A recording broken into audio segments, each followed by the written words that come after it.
Niemand möchte Besucher umsonst vor der Türe stehen lassen, weil er gerade nicht zu Hause ist.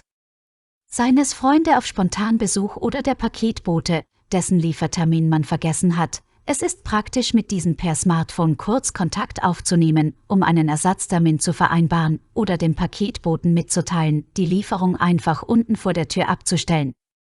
Das bieten smarte Türklingeln wie die von Eufy, die wir im Paket mit der Home-Base 2 des Herstellers getestet haben. Eufy Security Video Doorbell Dual, Klingel T8213, Home-Base T8010X.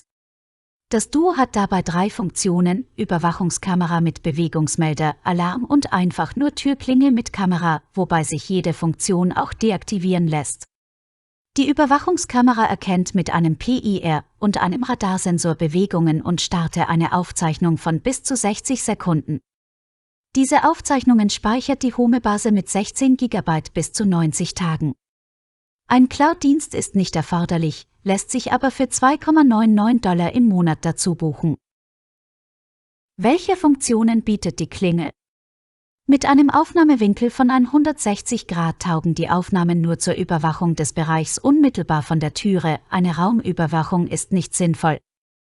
Die Aufnahmen sind scharf, 2K 2560 Multiplikationszeichen 1920px und dank Umgebungslichtsensor gut ausgeleuchtet.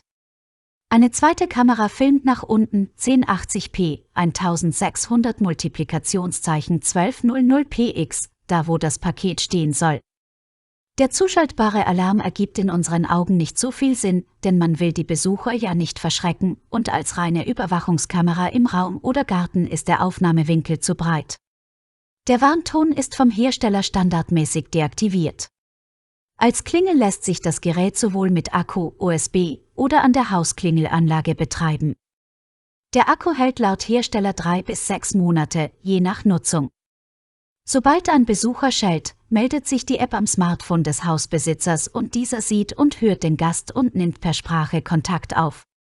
Über die App trifft er auch die erforderlichen Einstellungen. ZB gibt es eine Personenerkennung, die verhindert, dass ein vorbeilaufender Hund die Klingel auslöst. Eine Gesichtserkennung mit künstlicher Intelligenz speichert, wer genau da war. Das funktionierte im Test zuverlässig, sobald wir die Key etwas trainiert hatten.